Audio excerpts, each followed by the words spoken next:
before you take that medication. So you see, agriculture is actually the height of everything that we're doing. As a matter of fact, Agric is the essence of life. But thank God for this opportunity. Thank God for this privilege for us to learn, to know, and how we can actually have Agric exploit. At this moment, I've been introduced already, so I won't be introducing myself, but I'm going to be introducing to you the keynote speaker for today's event.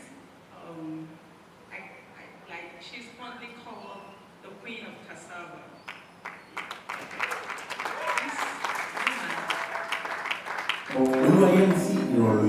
Popularly called Cassava Queen, the MD Sultry International, first cassava subtool in Africa and second in the world.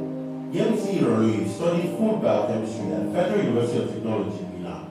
She completed her postgraduate studies in biochemistry and nutrition at the University of Ibadan in 2000. Afterwards, she ventured into entrepreneurship, developing food products for diabetic individuals using wheat and creating natural beverages. In the year 2001, Yemisi chose to work at Agric Processing Limited in Lagos State, a company that specializes in using cassava to manufacture glucose syrup. During her time at ECA, Yemisi took on various projects that allowed her to gain valuable experience working with cassava and discovering the untapped potential of the crop.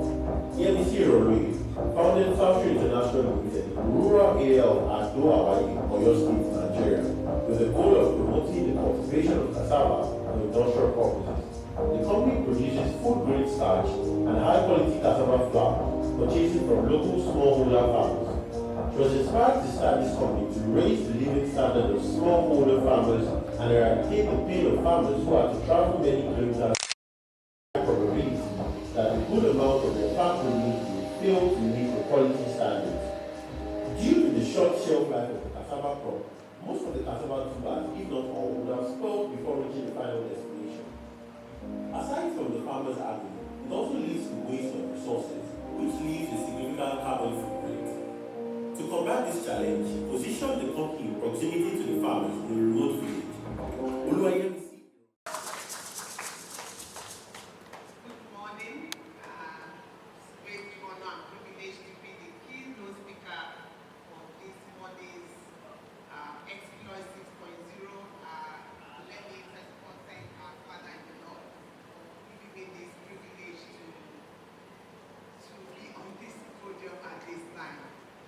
While standing on all existing protocols, I want to say good morning, and I pray that we will all go home with a life-transforming experience today. This is a well-thought-out program. Thank God we are starting early, so those who are coming late will go and read it online. But then we still thank God that we are here and we have at least more number of people online watching. The topic today is Agric and food security, and ladies and gentlemen, esteemed guests and advocates for change, as we gather here today from all walks of life to explore the critical nexus of agriculture and food security, it brings to mind a pivotal moment in our history, Operation Feed the Nation. Can we all remember? In May 1976, by General Olusegun Obasanjo, the then head of state, introduced a food security program known as Operation Feed the Nation. This program encouraged everyone to grow food in their backyard with a goal to achieving self-sufficiency in food production and encouraging a generation to return to farming. At that time, Nigeria was facing a food crisis due to a shift away from agriculture to oil, just the kind of situation that we have today.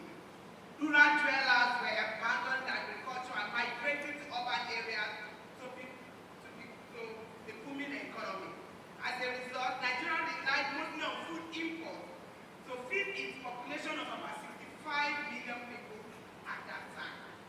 Yet, despite the noble intentions behind Operation Feed the Nation, nearly half a century later, we are still contending with food insecurity, with a population of now exceeding 200 million, and continue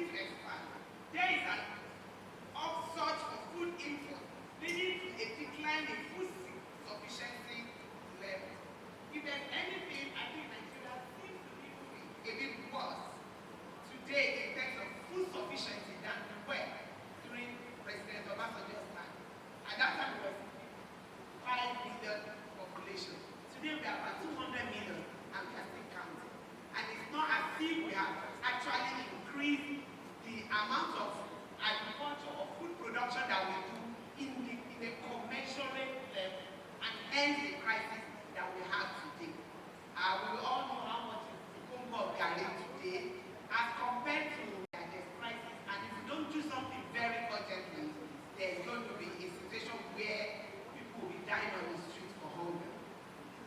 To put this into perspective, between 2026 and 2023, Nigeria imported agricultural product worth 13.38 trillion, which is 4 times higher in value of agriculture export. During the same period, the FAO has predicted that no fewer than 26 million Nigerians may face food crisis between June and August this year, 2024. And it's not far-fetched. Look at what is happening now. So just imagine what will happen in the next 3 months. It's a call for emergency solution. This summit XPLOIT 6.0 serves as an urgent reminder that the battle against food insecurity is far from over. Now more than ever, it's crucial to have strong discussions and take decisive steps to strengthen our food security, decrease our dependency on food import, move towards self-sufficiency, and potentially boost exports. Moreover, agriculture in Nigeria has progressed beyond the traditional farming method. It is now possible to grow crops without relying on fertile land. This is made possible through soilless farming, which we will learn about today. By using this method, you can cultivate crops in your backyard and even sell the surplus produce. This technique is particularly beneficial for people living in areas with limited space, no fertile soil, or densely populated urban areas such as Lekki, where we live. Ensuring a steady food supply demand, the concerted efforts of both rural and urban communities. Additionally, interventions are necessary to reduce rising production costs, including input supplies and financing. Moreover, we should focus on increasing the value addition of agricultural produce to strengthen reliance to food security. Above all, we need to be intentional and deliberate to build a sustainable food system. It's intentionality. We won't get there by wishing it. We're not going to get there by dreaming it. We're going to get there by being intentional. That's determining that this must be done. And you will hear from all the speakers today how intentional they were going to the ventures that they are into today.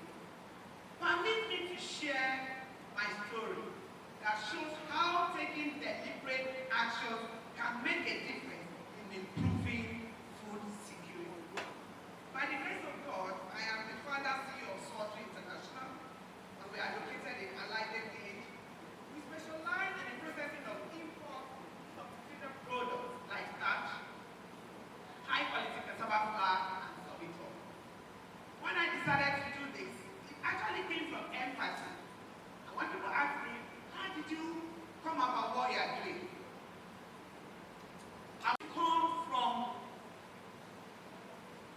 200 kilometers away from my factory. And by the time they get to Agric, their produce is bad. Not because they want it to be bad, not because they loaded it bad, but because of bad infrastructural road, the truck will break down. Half of the crops have gone bad. Or sometimes they don't even get crops on time. So by the time they get to the factory, the crops are bad, and we pay per start government. So there was this particular day, this old man, he brought this goods.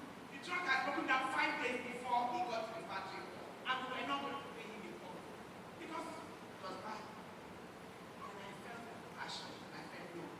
This factory has no business being here. This factory had been just close to this farmer. And I went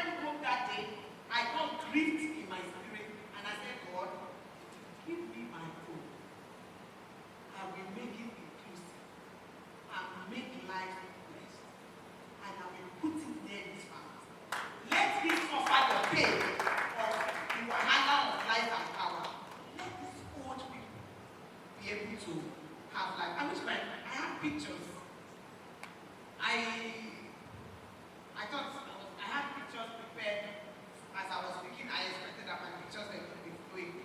If it comes again, you see the 17 farmers that started with me. And it was a determination. God backing my determination, because the place of God cannot be removed from any successful venture, especially agriculture. And if I had 17 family members, farmers that work with me, some of them are dead now, that's about 15 years now. But then, at that time, old men were the ones that were farming. It wasn't funky. The life of farmer Samson and Agric, we were not there yet. Maybe just about leaving school and thinking of what to do. So those we have at that time were old men. But they were all like we have, and they were all that we started. To the glory of God, we have about 10,000 today. And so from that line, we grew from one factory to the other, and today we have about 5 factories producing different novel products amidst all the challenges. Amidst all the challenges. And when I look at the numerous challenges that we face, starting from creating road by yourself, giving power by yourself, having to give power to the community that is giving you the land, having to provide water, having to meet all these challenges, what keeps me happy is the fact that when more than 100,000 people in this country wake up every day, I am part of their prayer. She will die, she was better. And what that means is, it came as a thought, intentionality about it, God backed it up, and then we have something that can be replicated, and we are now source of encouragement to young people coming up to say it can be done. It's been done before. And that's how what we have been. And we have been able to increase the livelihood of these farmers. When we met them, they were below $1. I mean, I really wish people have my pictures, and you would have been able to see huts. The villages were, you believe that Nigerians were still living in. I mean, huts with thatch roofs was what this village was when I went there. And then you would have been able to see what it is today. They now have power, they don't live in thatch roof anymore. At least that very village gives us about 20% of our total raw material per annum, which is a million of naira. They now can send their children to private schools because they are now rich farmers. They now can build proper homes. They can go to Mecca, related area. At least they can be human beings other than living like just living and existing. This for me is an encouragement and a hope that agriculture is the way. And if we have to improve the livelihood of the rural community, agriculture is the answer. It's the only way to be able to touch life, to help these people to alleviate poverty. As I speak to you, it's no longer rural urban migration in my environment. It's now urban rural migration. People are now leaving the city to come and farm from the UK who came in to visit, and it's like, this is small. What I'm seeing is so small. I mean, it's 100 times bigger than what we read on the media. And that is because of the impact I can see. That made me to come there to know how to come and learn more. So it's a privilege to be here this afternoon talking to you. However, reaching this level of success requires deliberate action, empathy, courage, resilience, delayed gratification. I would like to stress this for those who want to go into agriculture. It's not easy. So if you are looking for a place that is going to give you your money in 1 month, don't come here. It's a lot of delayed gratification. You see a billionaire in agriculture working, he actually has everything he has is all tied down in tractors and trucks and all. You'll be counting the numbers and be looking at the space, or a lot of delayed gratification.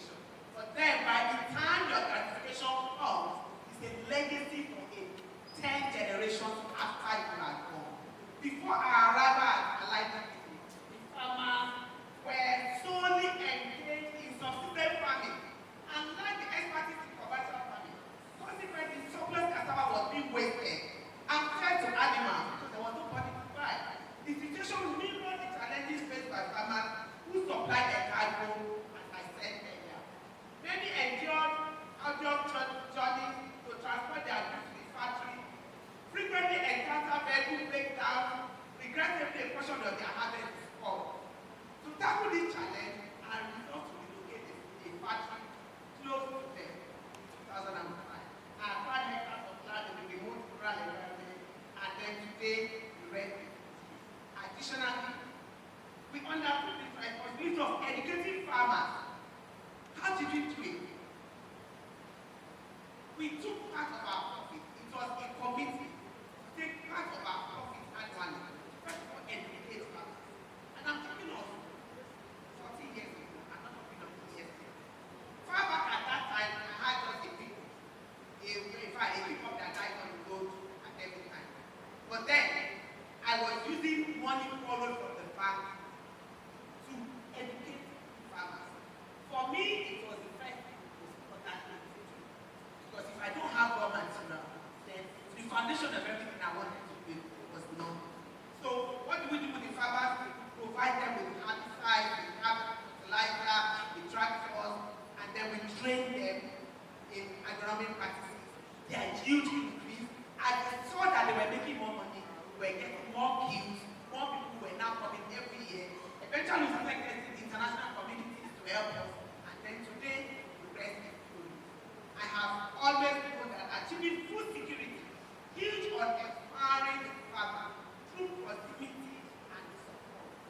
By positioning ourselves closer to them and offering assistance rather than expecting them to travel to us. We uplift farm families and stem the tide of migrating from rural urban areas. The migration is one of the major factors causing food security. The food security problem in Nigeria is actually caused by the fact that a lot of people migrated. For example, when you go in the morning to my 12, 80% of the food we eat in Lagos comes from where? No, that's the truth. It comes from. But for now that we have the like of Samson Okoli that is creating tomatoes and all from southwest, and then we are being able to propagate the news. You say, oh, youth, agriculture is not funky, oh, you want to do some academia, you want to agriculture. Thank God for that. But still, that is still like 2% of the total amount of food that we eat in this country. The majority of it will come over long distance, and so post-harvest loss. Half of what comes in is lost. The tomatoes are broken, the peppers are broken. So farmers get little of whatever they put. They put a good of 10 million in a truck. By the time they get to the end of the road, what is left is about 7 million if they are lucky. Sometimes they lose up to half. Sometimes they lose everything. That truck breaks down or have an accident on the road. And that's one of the major problems of Nigeria.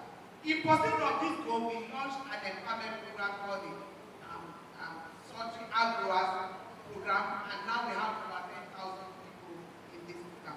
In this program, we focus on educating farmers and ensuring that they get all that they need to be able to cultivate and grow crops at a profitable level. Through our corporate social responsibility, we brought electricity to the villages around us. We're able to give them clean water. We're able to provide computers for schools, and today, to the glory of God, we have a foundation that's actually helping every well-intelligent farmer children to be able to go to the university.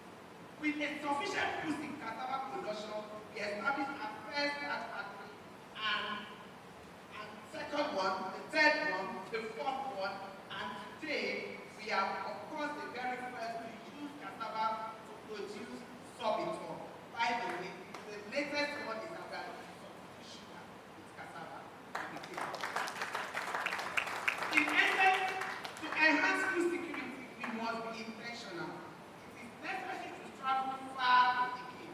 You must start right in your backyard. And if space is a constraint, you can adopt soil farming techniques, which will be covering today. Additionally, animal husbandry is another viable option to consider. Agriculture presents a myriad of opportunities, including uncharted territories like milk, graphical farming, which we will be exploring in depth in one of the sessions. Whether you are tending to crop or livestock farming, it's crucial to remain actively involved in agriculture. Many people withdrew from agriculture after the first year due to the hardship, while those who stayed behind have been already 80 days.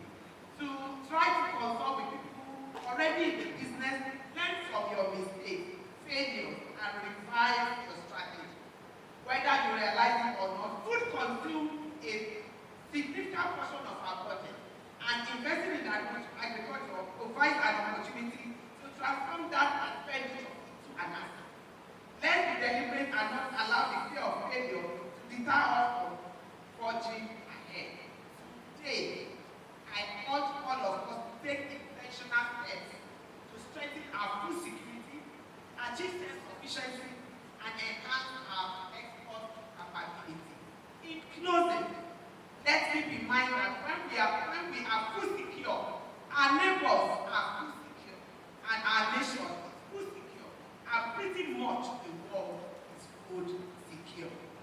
very much.